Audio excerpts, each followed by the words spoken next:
Greetings and welcome back to Room 303 in our Talks with Walt, as we are calling our readings to the deathbed edition of Walt Whitman's Leaves of Grass. We turn now to the poem Faces, a 5-section offering that is in fact poem number 2 of the 22 of From Noon to Starry Night.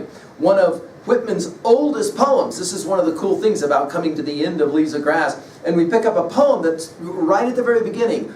Earlier even than 1855, he was messing around with this set of lines. Now it is in some ways a theodicy again, an explanation of why must there be so much pain and suffering in the world, only now he's going to do it from the perspective of faces. Now we're going to ask, why does this poem end up in this collection called From Noon to Starry Night? And we'll address that here in a moment. Now our assumptions are that you've been with us at LearnStrong.net, down that left-hand side Talks with Walt playlist, and that you have followed everything from that very first opening introductory word come at the very beginning of the deathbed edition of Leaves of Grass, all the way up to and including a set of introductory comments for Noon to Starry Night, and then of course we just finished with Orb. Now, do you remember that Whitman will say in Song of Myself 48, "In the faces of men and women I see God, and in my own face in the glass." We're going to play around with faces, face or faces, 39 different times, if you count the face in the actual title. 40 times in this offering, that word will get used. Now, our Nortons will give us some background information here. This was the 6th of the untitled 12 of the first edition. This poem was Poem of Faces in 1856, and Leaf of Faces in 1868, Leaf of Faces in 1867, and Faces since 1871. Both the surviving manuscripts and the revisions through the 7 editions to 1881 show constant but minor reworking. The poet, always intent on the balance of real with ideal, and by the way, this will be part of Noon to Starry Night placement, with brilliant imagery lines the faces of actuality, but his insistence is on fulfillment, and his final images are those of victory and fruition, no doubt. Now, the poem will assume some of Whitman's pseudo-science. That is to say, physiognomy, from reading the face you can know the temperament, or phrenology, the lines or contours of the head will give way certain kinds of mental faculties. This idea is obviously some kind of silliness. But there is a certain kind of synecdoche that's at play here. Facial clues will give some notion of what temperament must be like. Now, as we read the poem, we're going to enjoy, again, the repetition of faces. Now, it's interesting to go by section, all 5 sections. 22 times in section 1, the word face or faces is used. In section 2, it's only 7. In section 3, it's only 1. That'll be interesting. In section 4, we're back to 7. And in section 5, it's only 2. So in other words, the emphasis on faces will begin in section 1 and will continue. Do you remember as well the use of faces or face at the very beginning? The first use is in starting from Palmanock 2. You can go and take a look at it. Clearly, Whitman was very interested in faces. As we've said, guys, he was a student of human beings and human nature. And he loved to look at people, and he loved to look at their faces, and obviously his own face in the glass, as he says in Song of Myself 48, right? He begins with the word sauntering, and this will take us to Poets to Come. And I love this. Go back to Poets to Come, one of the very first poems in all of Leaves of Grass. Do you remember this? He says, "I am a man who, sauntering along without fully stopping, turns a casual look upon you and then averts his face, leaving it to you to prove and define it, expecting the main things from you." I find that interesting that in the very beginning we have some notion of sauntering and faces. Here, now at the end of Leaves of Grass, we'll play the same game. Sauntering the pavement, or riding the country byroad. By the way, obviously sauntering takes us back as well to Song of the Open Road. "Afoot and light-hearted I take to the open road." Lo, the bardic voice, right? Lo, such faces. And now he's going to enjoy all the different kind of faces. In other words, the world is peopled by so many different kinds of faces and temperaments, and he wants to embrace all of them. The word all gets used several times in this poem. Faces of, notice, friendship, precision, caution, suavity, ideality. That's 5. The spiritual, prescient face. Prescient gets used 1 time only in Leaves of Grass. It's here.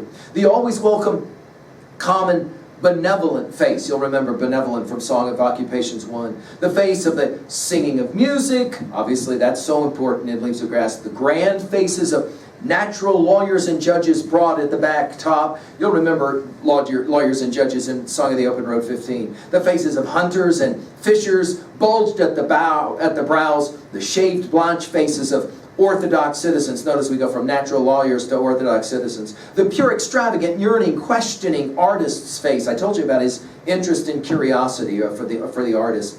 The ugly face. You ready for this? Ugly gets used only one time in All Leaves of Grass. It's right here. Notice, it's the ugly face of some beautiful soul. I love that line. The ugly face is some beautiful soul. The handsome, notice, ugly gets used only one time in Leaves of Grass. Handsome gets used 7 times in Leaves of Grass. The handsome, detested, or despised face. And this is always about Whitman. I mean, to him that was crucified. I mean, we can just keep going all the way through Leaves of Grass. Think about how Whitman is this inclusive thinker, and he's going to put all the faces matter for Whitman. The sacred faces of infants, we've obviously seen this already in Leaves of Grass. The illuminated faces of the mother of many children. We're going to come back to this at the end, obviously a celebration of motherhood. The face of an amour, the face of veneration, the face as of a dream, the face of an immobile rock. It's fascinating word construction. The face withdrawn of its good and bad, a castrated face. Wow, it's the only use of the word castrate in All Leaves of Grass. Fascinating, right?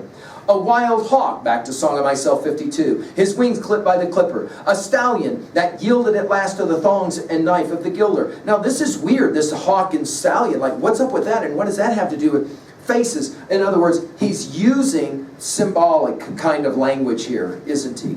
And then he's back to sauntering. Sauntering the pavement thus, or crossing the ceaseless ferry, back to Brooklyn Ferry. We never can get away from that really precious poem, can we? Faces and faces and faces. Notice his trinities. I see them and complain not. Think about I sit and look out. See and hear and am silent.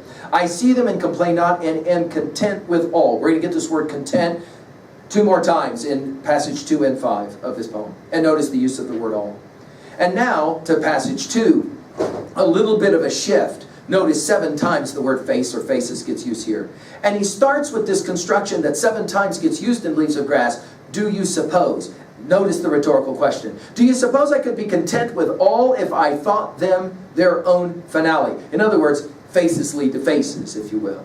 This now is too lamentable. A face for a man. Some abject louse asking leave to be, cringing for it. Some milk-nosed maggot blessing what lets it rig, here it means wriggle, to its hole. Amazing bestiality, kind of animal referencing. This face is a dog snout sniffing for garbage. Snakes nest in that mouth. Again, these are kind of interesting and even disturbing images. I hear the sibilant threat. You'll remember sibilant from As I Ebbed with the Ocean of Life 1.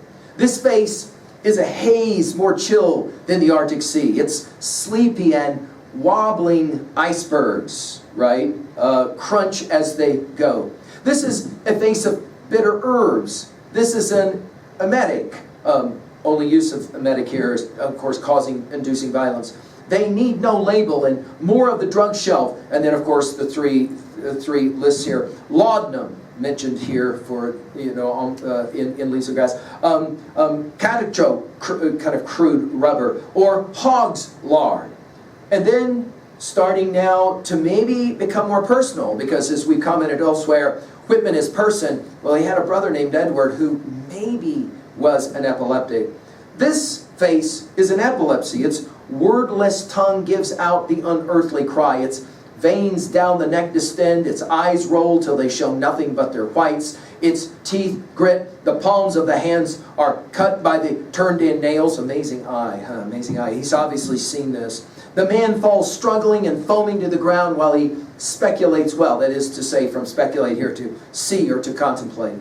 This face is bitten by vermin and worms, and this is some murderer's knife with a half-pulled scabbard. Think about his experience in seeing so many die and all the faces that he saw die during his time as a nurse, back to, obviously, Wound Dresser and other poems of drum taps. This face owes to the sexton his dismalest fee. An unceasing death bell tolls there. Of course, death bell, to think of time, part 4. This is, of course, John Donne's Meditation 17, do not ask for whom the bell toll, it tolls for thee. We've given full lecture at learnstrong.net. Now to part 3, where only one time now face gets used.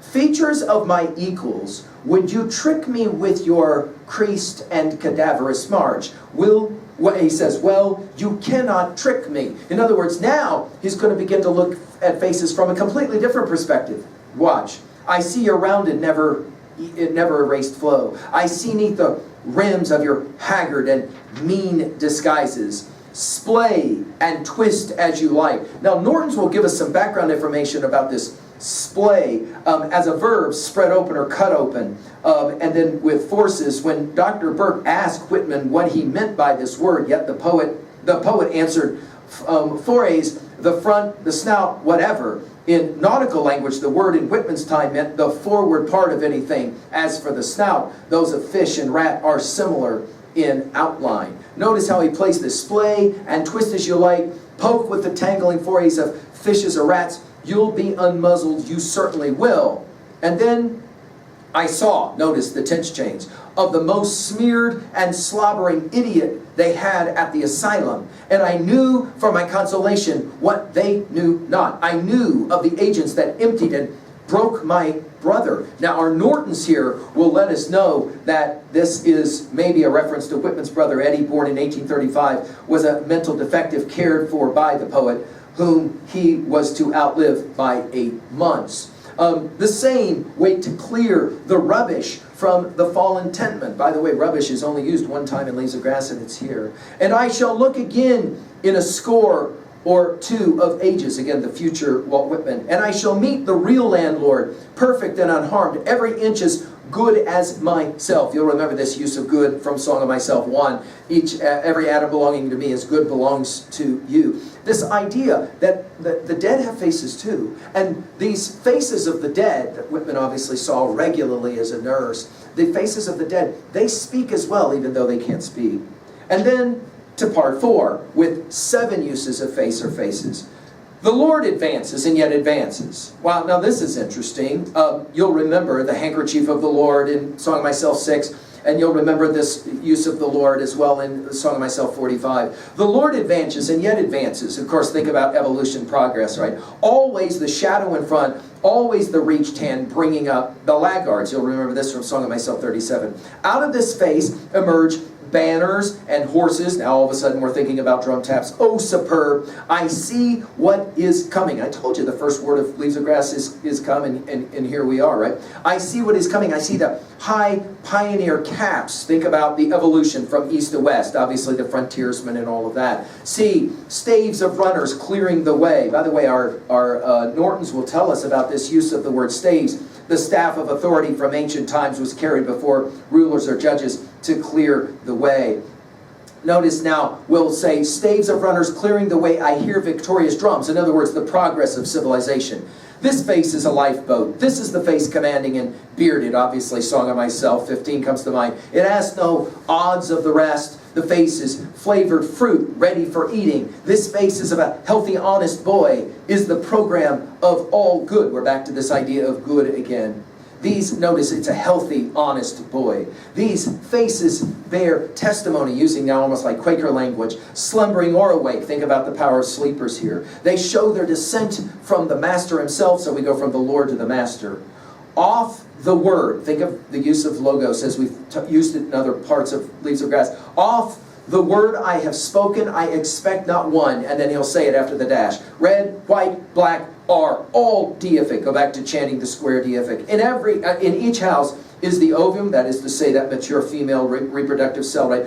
It comes forth after 1,000 years. This is his view of civilization. It's his view of American democracy, and obviously he borrows heavily from his study of Hegel, as we've said. Spots or cracks at the windows do not disturb me. Tall and sufficient stand behind and makes no signs to me. I read the promise and patiently wait. This idea of waiting. And then he has this amazing passage that is going to be profoundly sexual. Watch this. This is the full-grown lily's face. She speaks to the limbered-hipped man near the garden pickets. Come here, she blushingly cries. Come nigh. I told you his use of the word come. Come nigh to me, limbered-hipped man. Stand at my side till I lean as high as I can upon you. Think of Song of Myself 1 and 5 in his use of the word lean. Fill me with oblacent honey. only use of oblation is here. Bend down to me, rub to me. Remember in Song of Myself 24, rub with genitals, right? Rub to me with your chafing beard, rub to my breast and shoulders. You'll remember this again from Song of Myself, passage 5. I can't tell you how radical this kind of language is in Whitman's own time. And now how he finishes this poem in part 5, it's a celebration of the mother. And Norton's will let us know as well that the poet may here be portraying his maternal grandmother, Naomi Williams van Volser. And we've commented already on how much he respected her. The old face, he'll say it this way, the old face of the mother of many children. And obviously he's speaking not just literally, but as well metaphorically. And then he uses the word whist, and this is the only time that that word gets used. I am fully content. We're back to that word. Lulled and late as the smoke of the first day morning, it lays low over the rows of trees by the fences. It hangs thin by the sassafras and the wild cherry and the catbrier under them. I saw the rich ladies in full dress at the soiree. I heard what the singers were singing so long, heard who sprang in crimson youth from the white froth and the water blue. Behold a woman, again now celebrating his grandma. She looks out from her Quaker cap. Her face is clearer and more beautiful than the sky. She sits in an armchair under the shaded porch of the farmhouse. The sun just shines. Think about Noon to Starry Night and the poem that we just finished with Orb. The sun just shines on her old white head. Her ample gown is of cream-hued linen. Her grandsons raised the flax. Her granddaughters spun it with the distaff and the wheel. We've heard this elsewhere in Leaves of Grass. The melodious character of the earth, the finish beyond which philosophy cannot go and does not wish to go, the justified mother of men. You'll remember this philosophy from 46 of Song of Myself. I have no chair, no church, no philosophy. And the justified mother of men immediately makes us obviously think of Milton's Paradise Lost, to justify the ways of God to men. We've given full lectures at learnstrong.net. To finish, how are we going to talk about this poem in terms of messages? I think what he's arguing is that all faces are the face of God. That is to say, inclusivity. At 2b, I love the repetition of face or faces 39 times. At 3a, consider the fact that the Bible uses the term the face of God 42 times. Obviously, Whitman drawing some kind of help from there.